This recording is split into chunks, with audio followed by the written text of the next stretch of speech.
Hello everybody, welcome back to the channel. In this video, I am going to be discussing Alaura, who is coming to the global server in a special 10x this Thanksgiving weekend. And I am going to show you why she is a cheat code when it comes to endgame GR3.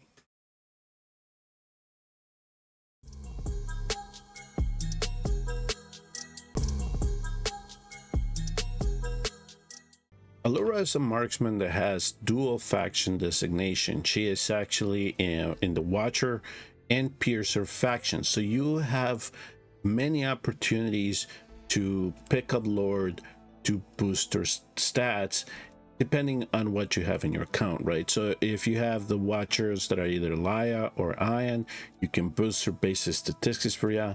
I actually prefer to match her with Lunaria. So if you were able to do the fusion in the global server, that would be the pair up that I would actually go for if you don't have Aracha in your account. And the reason for that is because Aracha and Lunaria actually allow her to extend her range by 1 tile, which comes in handy in many situations when you're in the battlefield. She has actually one of the what I think are the best designs in the game. You can see her gold-plated armor with her arrow and bow. Those both flame up when she lifts them, and I think it's just one of the best looking heroes that Watcher has in the game. So I'm glad that they're finally releasing her on the global server. Let's talk about her skills really quick. Really, what makes her so good is because she has invisibility when you place her and you deploy her into the battlefield, and the only time that she comes out of it is when you use her ultimate. So you have to time the situation when you want to use that ultimate, and it does a lot of damage. I was able to skill her ultimate, and that really boosted her damage, and I've also been able to decrease her skill cost. So each one of these attacks then changes to 2 strikes, and so you're able to then target multiple targets. And as you can see here, it will then deal more damage to airborne units. And now here, skilled, I have that up to 75%. Her passives are really interested. One of them is that during her ultimate, she will get more damage for each crit hit that she lands.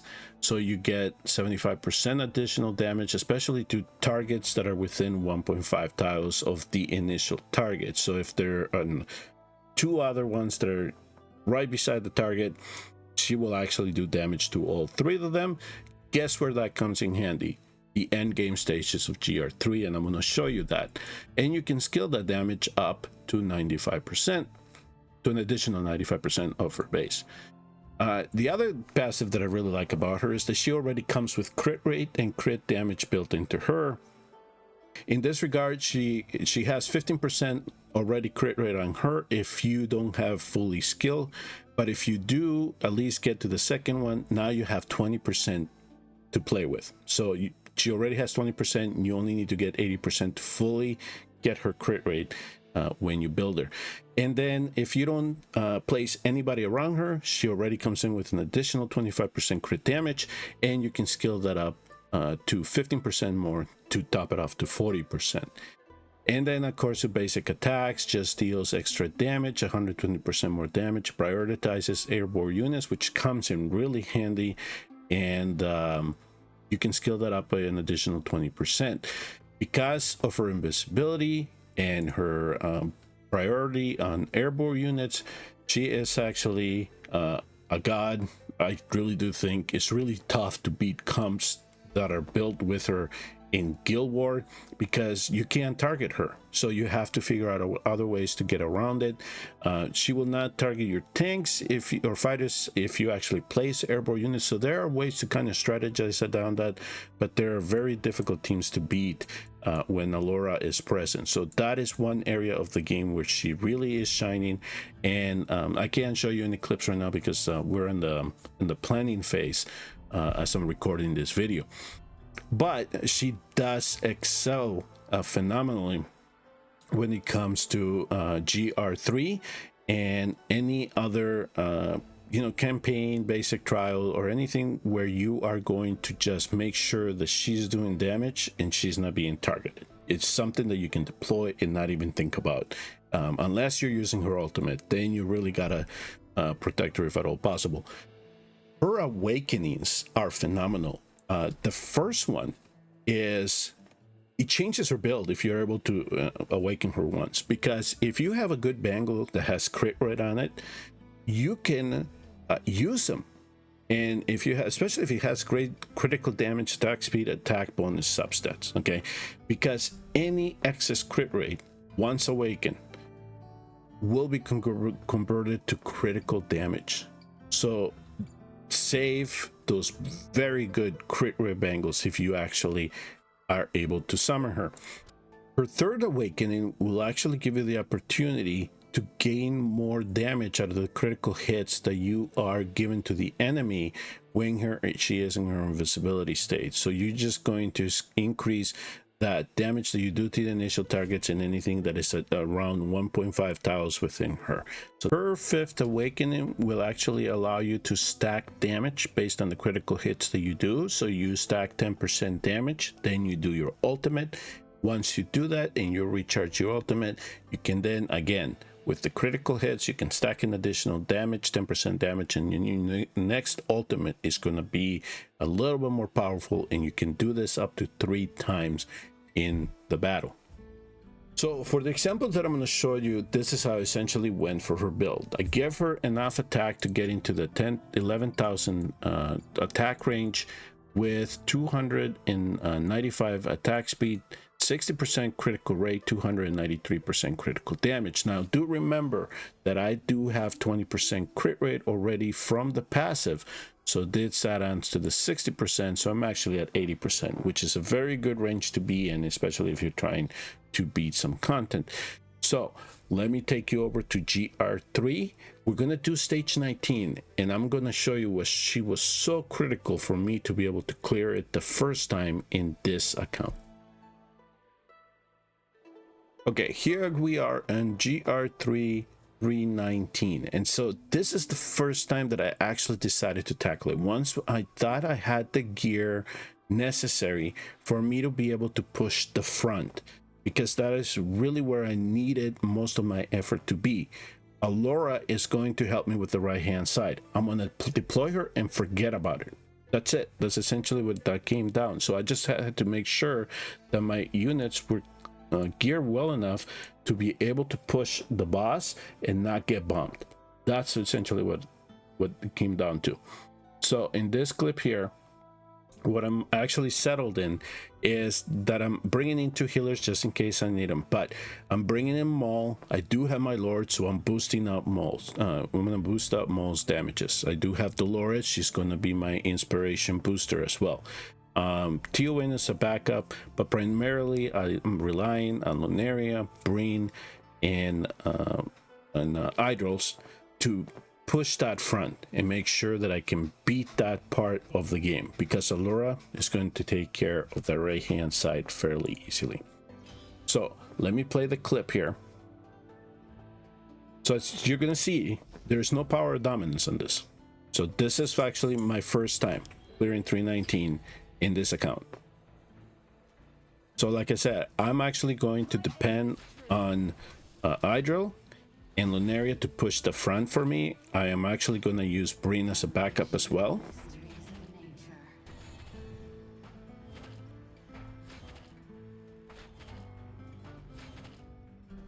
And if you are curious, if you're in the mid game, you know, to trying to beat stages 313 through 18, I do have another video. I'm going to put the card up somewhere in this area right here. Look it up on the top right, usually is where they show up, where I actually use Alaura to help me push the front.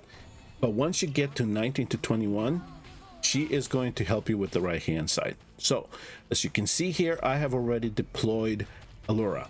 Alaura now is on the right hand side, and she is going to take care of the right hand side for me. Everything else that I'm worrying about now is just pushing the front and making sure that the left hand side are taken care of. So if you give Alaura enough stats, she will be able to just handle this side of GR3 by herself. And also be aware of when you are going to use the ultimate, okay?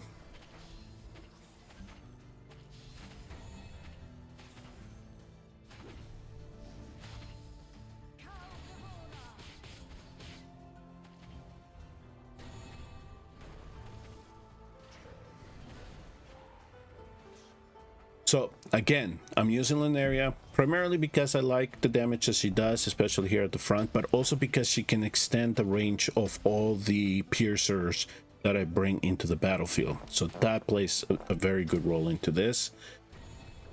So now that I'm kind of have the middle set up, there are two things that I'm waiting on. One is to make sure the mall is protected, and I want his rage to be boosted by Eloin in this regard. You can use any other healers that you have, okay? You just need to protect Maul. Now, I am using my fighter here, Elder. If you don't have Elder, you can bring in a tank, but he's actually going to be my bait for those bombs that are coming in to try to protect Hydro and Lunaria here. All right, so now that she dropped one, that's when I'm bringing in Breen for backup. Now, pay attention to the right hand side.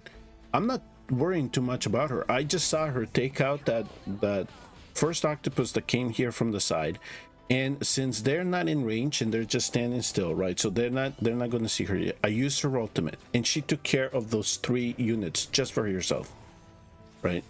So remember that her passive allows it to gain extra damage, especially if those units are right beside the initial target.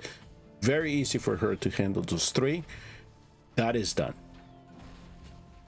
All right, so right now it's all about the boss. It's all about trying to bring the boss. So this is, you know, mid-game type gear. We're going for stats over sets.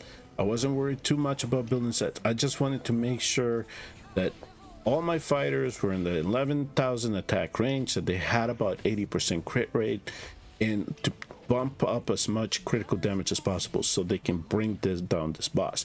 And I'm also dependent on Maul to be able to handle the left hand side by himself, and you're going to see that he does phenomenal on his own in that regard. So if I have the right hand side and I have the left hand side perfectly handled, all I have to worry about is the middle, and just making sure that the units that I'm using there are pushing that as much as possible. Okay,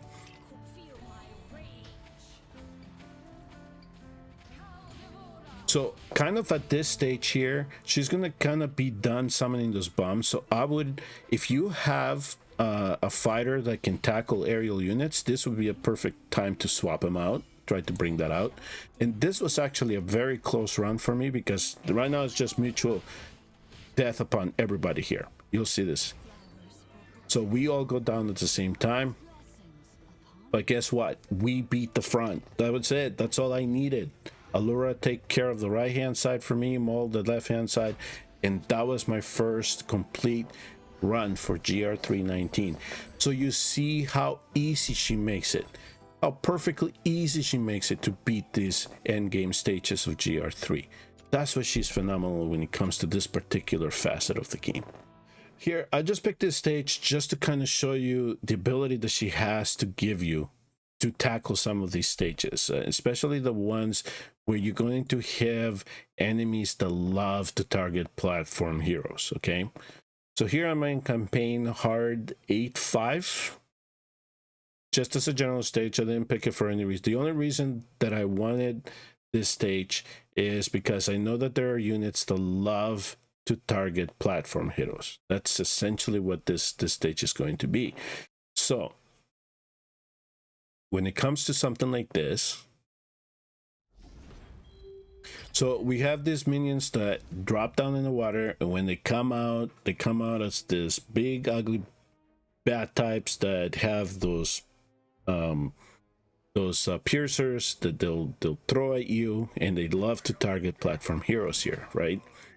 So as you can see here on the bottom right hand side of the battlefield, I'm going to place my tank along with Alaura.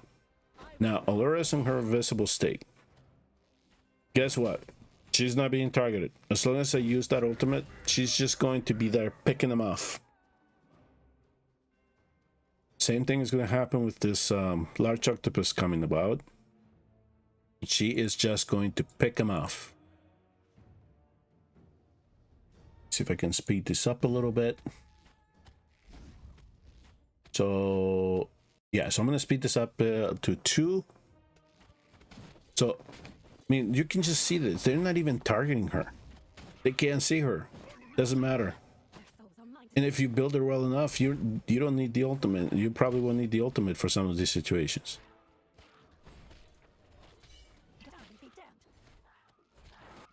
Completely. She's being completely ignored. These things are targeting my tank. And that's it. You did the damage that you needed. And there goes Alaura. And that's where her functionality is essentially what it is. She is a phenomenal marksman. And if you decide to go for her, I don't think you're going to regret it. All right. Now, let's discuss about gearing. So I would say when it comes to gearing, you really... list in the early mid game, you want to go stats over sets. Now, if you have the account evolved enough or you're accumulating enough pieces and you want to start building sets, here on the left hand side, you can consider we can consider Calamity for the mid game. If that's what you're looking for. If you need more critical damage, you can certainly go for the Annihilating Knight. Or if you need more attack speed, you can do with the Whirlwind. It all depends on the substats that you have on the gears pieces that you are going to place on her. Now, on the right-hand side for mid-game, I would say that you're looking at the Insight is one that is a little bit more accessible and rather easily to collect. You can get an additional crit damage from crit rate from that, and you also can build up some basic attack. But if you have the Doom, that would be 1 single target hitters, get a little bit more damage. The other one would be something like Fracture. You get additional crit damage as long as your HP does not drop below 70%. This is a good set for marksman that ran. And then Fatality ignores defense, which is a set that is a little bit harder to collect and try to put together. But those are some of the sets that you can look to put up on her for the late game if you wanted to complete a set. In the end game, you really want to take advantage of her basic attacks, so Infernal Fear if you want to do that. But if you do have extra pieces for Ageless Wrath, and you can give her additional crit damage, and then of course she's going to stack that up based on the number of crit hits. Everything about her kit's already built enough critical hits, so this would also be a good one to use. And then of course on the left hand side for the end game, you want to focus on Warlord sets to try to get that additional attack and attack speed on there. So that is kind of a glimpse that I can give you about Alaura and what you can actually do for your account based on where you are. I really, if you're going to chase her, I don't fault you for it. She is very good. She's going to be an addition to your account.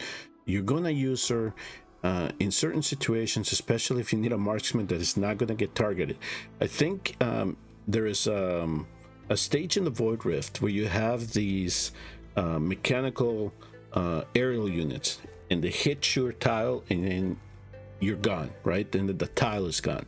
If you play somebody like Alaura there that can take the hits and they don't target her and you're safe on that, you can clear those stages rather easy, right? So she just gives you some flexibility to play around in the platform, and if you need a burst of damage really quick to try to bring something down, you can then use her ultimate. But you just gotta make sure you time that well enough where she's not gonna get into trouble and get targeted really easily. For those that are trying to make up their minds on whether to chase her during the Stand X, be aware of the source that the advice is coming from, even from me, because I can tell you right now from this account here, these are the marksmen that I have, okay? And Alaura elevated my account because, as you can see, I don't have Silas, I don't have Hex, I don't have Sutram, I don't have Hatsu. So she was able to provide for me just that big enough push to get me to stage 19, to get that farming. You can see in certain situations in a campaign or in Void Rift where I can use her and take advantage of her talent, right?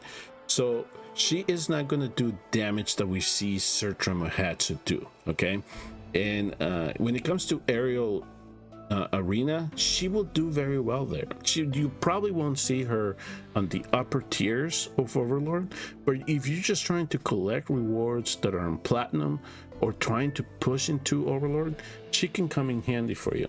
So when it comes to really, if you wanted me to tier list this and rank them, yes, I would.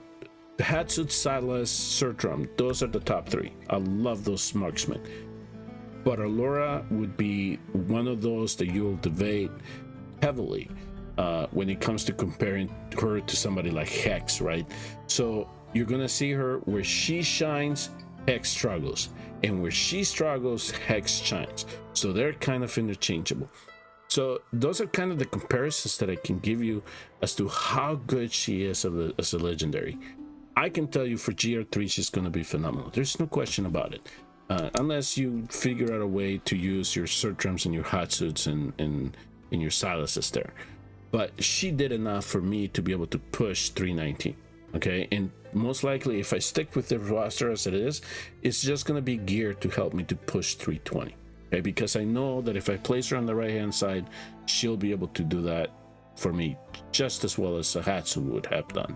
Okay, so I won't fault you if you decide to chase her. Just evaluate your account and ask yourself, is she is really going to be one that is going to elevate your account and is going to help you immensely in terms of progression.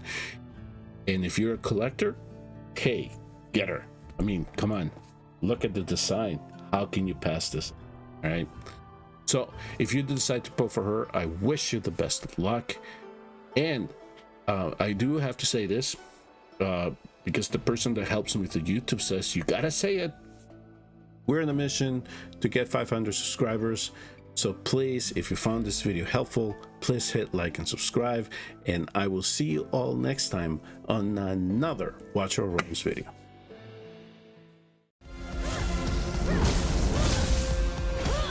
Their souls are mine to take.